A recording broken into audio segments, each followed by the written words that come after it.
Andrew Lambrou, How are you? welcome to beautiful Cyprus. It's good to be back. Kalos ήρθες. Say again? Kalos ήρθες. What's that one mean again? Welcome to Okay, Cyprus. I'm learning every time I hear a new Greek word. I need to put it in my, in my memory so I Well- remember it. Australian to fellow Australian, Yeah, how do you feel being on our beautiful island? You only arrived yesterday. yeah. So I'm a little jet lagged, but it's always a pleasure coming back to Cyprus. I remember last year was my first time here, and there's just a special feeling when I come to Cyprus. It's where my family's from, and I just love being here, and I get looked after so well. I'm very grateful.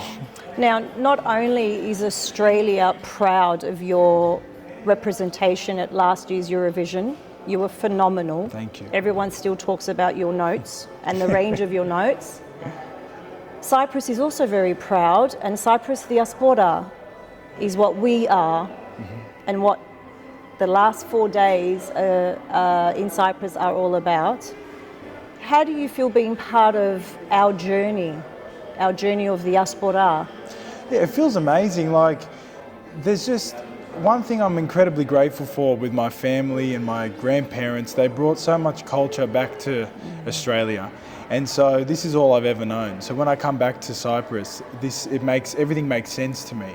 And Australia is very far, of Yes. course, very, very far. Hence why we're both jet lagged. Yeah, exactly. But it's as I mentioned, that special feeling.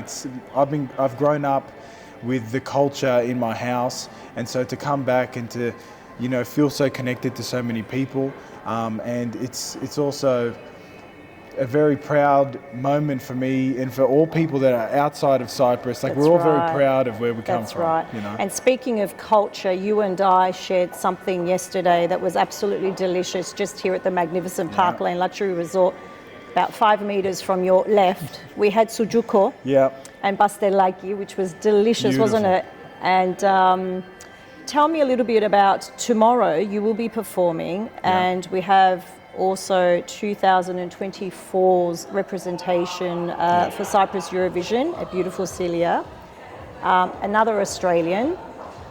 Have you had time to have like a little brief, or is there any advice you're going to give her even for tomorrow's performance? I mean, she's going to be welcomed by so many beautiful Cypriot people, our people. Is there any particular advice you have given her already?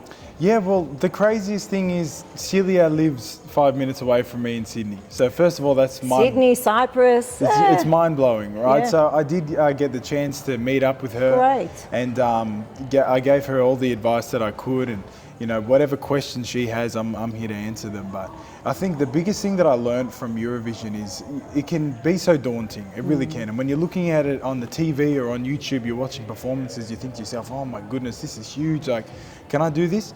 But once you go through all the rehearsals, countless rehearsals, everything becomes quite comfortable, and it becomes fun. And that's what I want to tell Celia, and I'm sure she knows that already after our chat. But before you get there, it seems scary.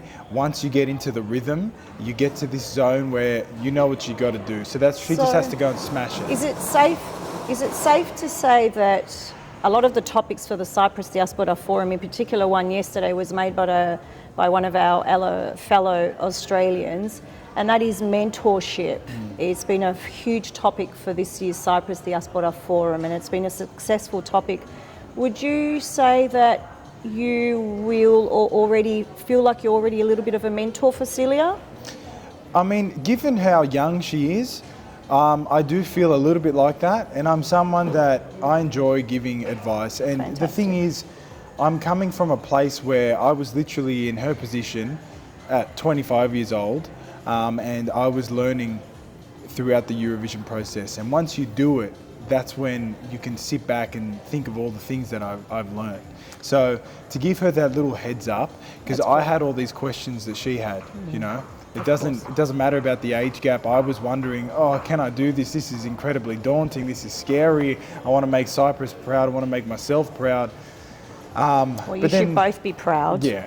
But then once it was done, it was like, look at all the things that I've learnt, and you kind of find yourself as an artist too. I think that's one bit of advice I'd give her as well. It's like she's really going to find who she is throughout this process, and she's so lucky that she's so young, you know. So it's just going to be nothing but beneficial. Now, final question probably, so we won't take up too much more of your time because you are jet lagged. How have you been received in Cyprus as last year's Eurovision representative?